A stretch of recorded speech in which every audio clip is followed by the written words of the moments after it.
my name is Leah Lonsdale. I'm the State Manager for Carer Engagement at Carers Victoria.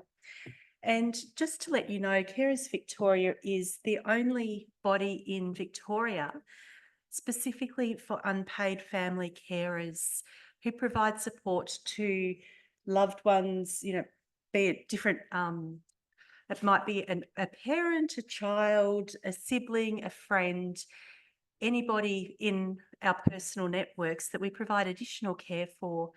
And that can be for any reason, such as disability, ageing, mental health, addiction, or some combination of all of the above. And okay, how do I move this along? Beautiful, thank you. Thank you. So just as I start, I'd like to acknowledge the traditional owners of the lands that we're meeting on and pay my respects to elders past, present and emerging. Okay, so I've hinted that we're going to, well, actually I haven't hinted, I've really just said that we're going to be speaking about the unpaid carer and caring for the carer. So just to set the scene in terms of how many carers there are, we've got a couple of numbers here from our national association.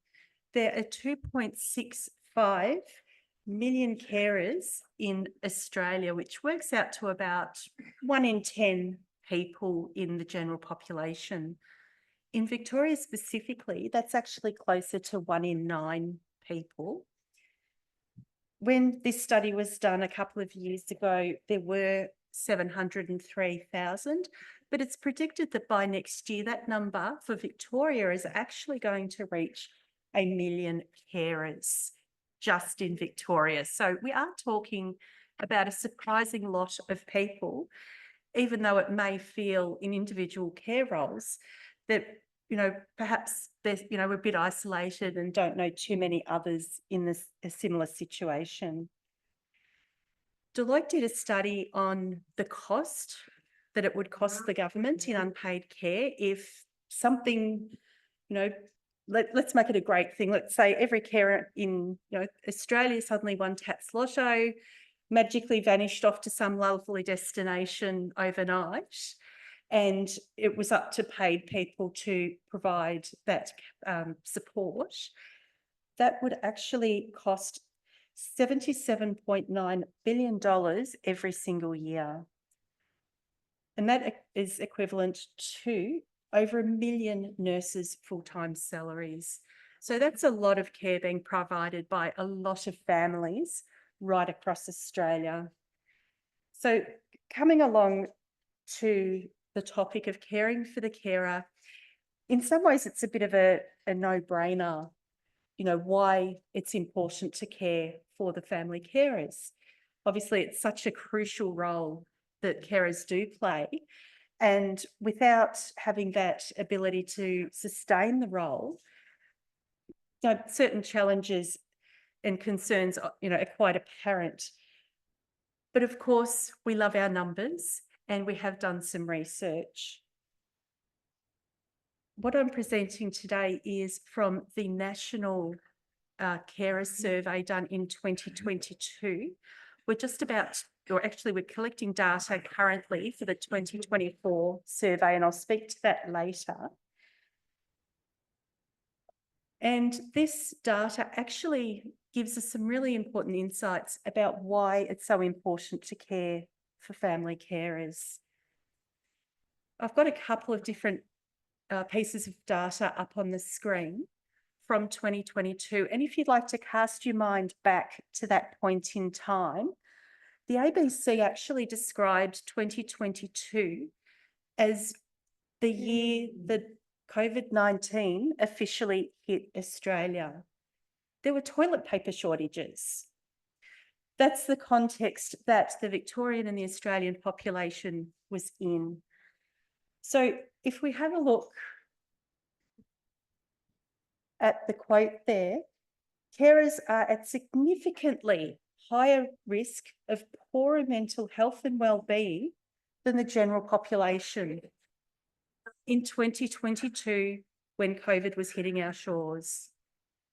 They report social isolation and loneliness, which we know are critical factors for wellbeing, at 2 to 3 times the rate of the general population. So given this delicate balance between the importance of the caring role for continuing to support our loved ones against, the impact that it can have at a wellbeing level, there's a really fine pressure point there. Now, the other piece of data I'd like to share with you was actually done by my team over the course of last year, so 2023, in our various travels across the state and conversations with all different carers. We kept posing the question, what are the biggest issues or challenges that are right on the top of your mind right now? And up here on the right, you can see the top 3 at that point in time. Number 1 was finding the services that people needed to access. Number 2 was financial pressures, and that was as the cost of living was increasing. It's interesting to note the year before, that actually wasn't at number 2. What was at number 2 is what's up there as number 3 for last year, and that's wellbeing. So regardless of the little fluctuations year to year, we're consistently seeing wellbeing in the top 2 to 3 issues on the top of carers' minds, and the impact that that has on the quality of care they're providing, and also the impact it has personally on the carer. Now, I should point out that our studies have found some carers really do have excellent wellbeing. So this lower wellbeing that I'm referring to, while it's a massive trend, there are exceptions, and I'll be speaking to some of those later because that gives us insights in how we can install some protective factors that help sustain that caring role.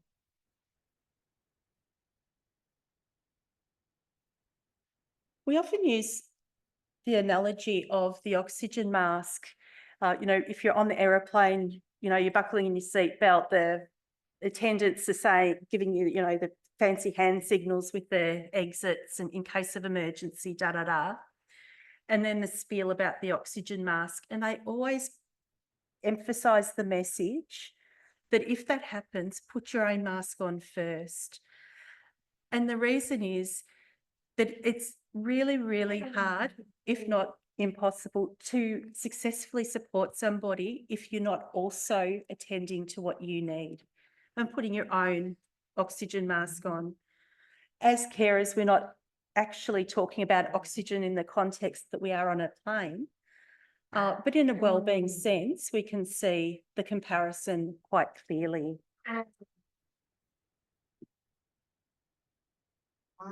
So what I'd like to do now, particularly for the carers in the room, is just invite you just to reflect quietly, and I won't put anybody on the spot. That's far too dirty to do on a Friday afternoon.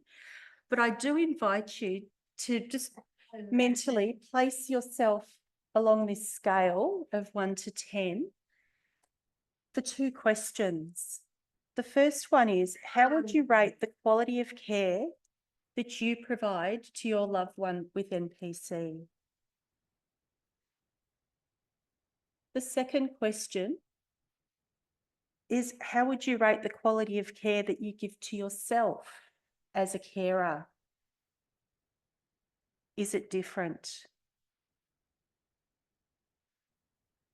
I'm not going to put anyone on the spot.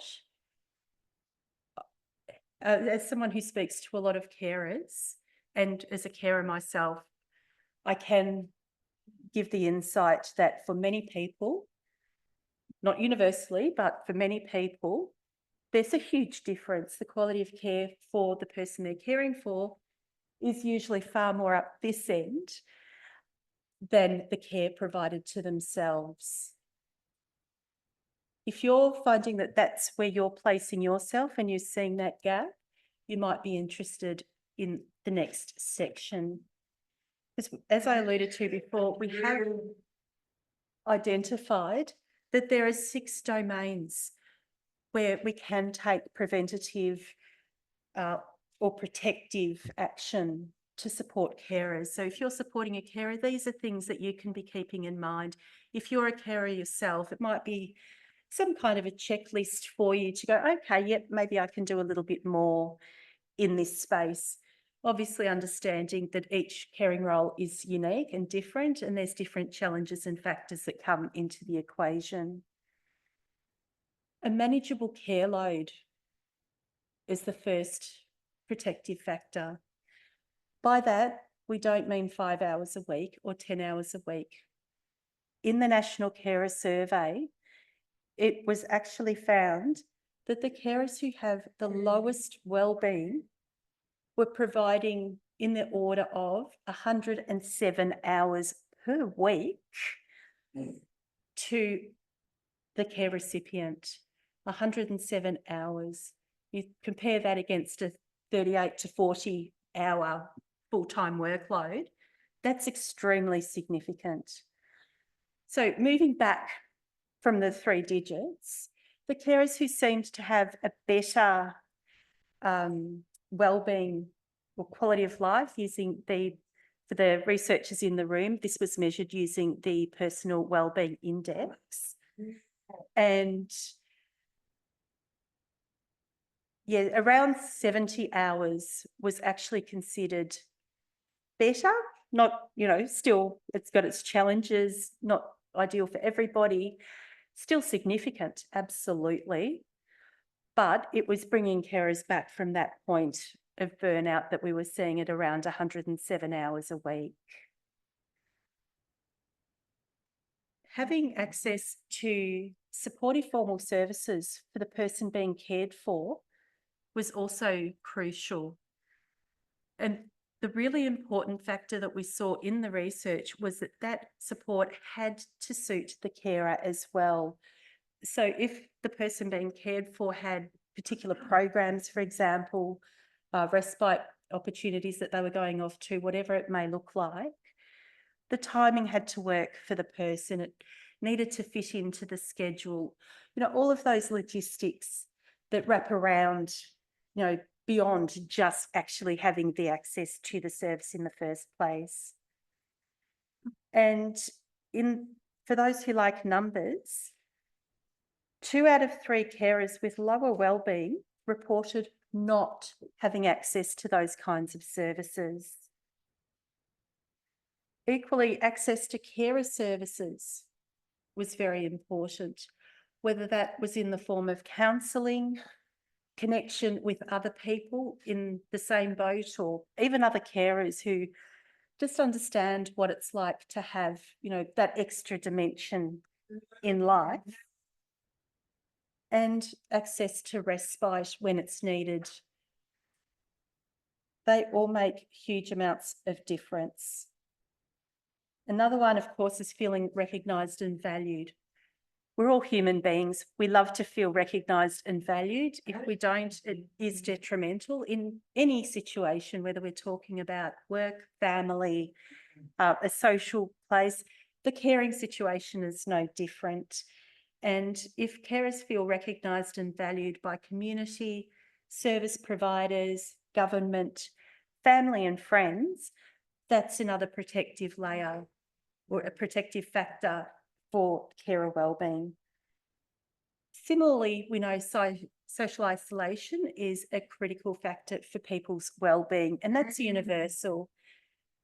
In the case of carers, we found that 71% of carers with lower wellbeing were socially isolated.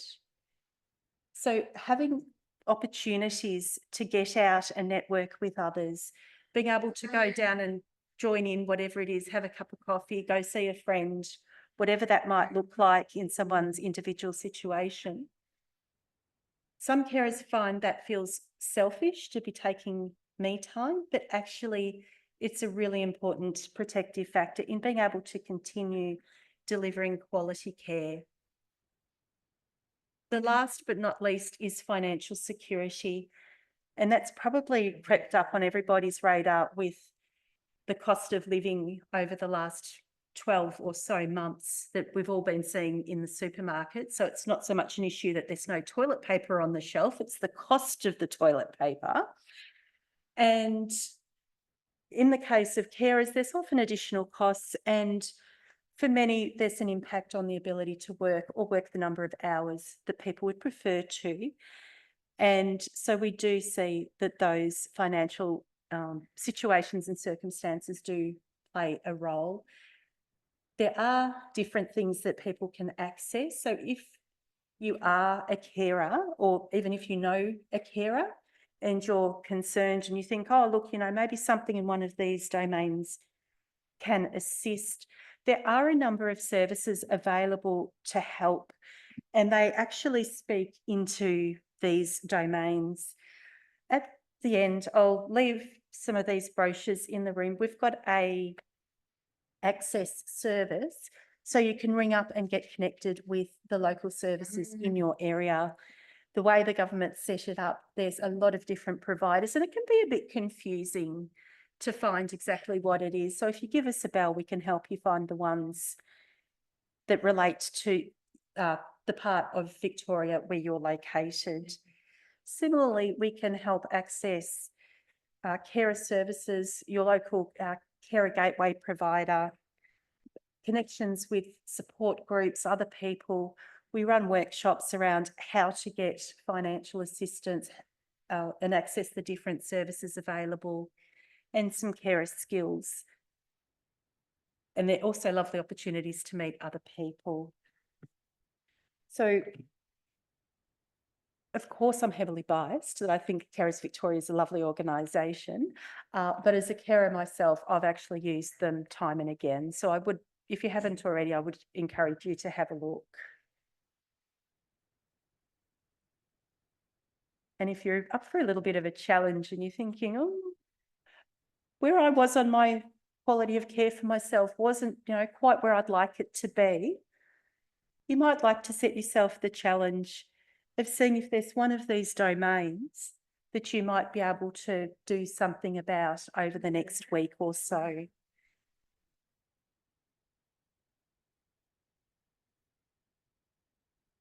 If you'd like to stay in touch with what we're doing, we've got we call it a membership, but essentially it's a way of staying in touch with us. There's no fees or anything like that. Essentially, you receive our newsletter, stay in touch, and you're welcome to come along to a range of different activities and events.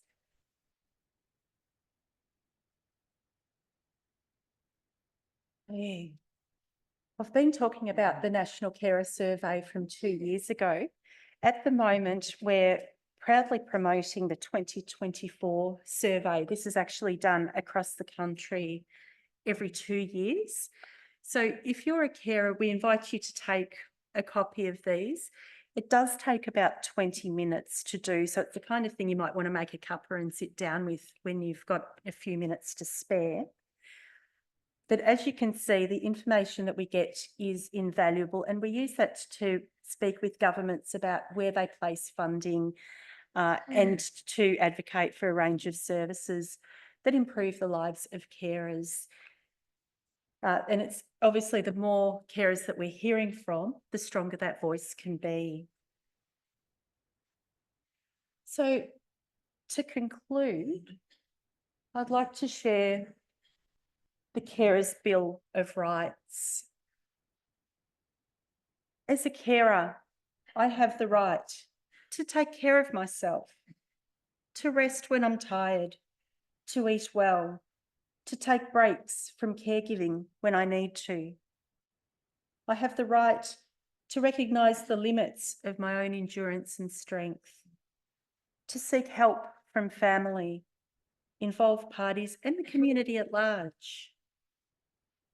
I have the right to socialise, to maintain my interests and do things I enjoy, to acknowledge my feelings, positive and negative, including frustration, anger, depression, and to express them constructively. And finally, as a caregiver, I have the right to take pride in the valuable work that I do and to applaud the courage and inventiveness it takes to meet the needs of the person I care for. This Bill of Rights is something that we provide to carers routinely, and if you'd like a copy, I'm very happy to make them available afterwards. So that's, sorry, I didn't realise that wasn't coming up. There you go. I'll just give you a second to have a look at those.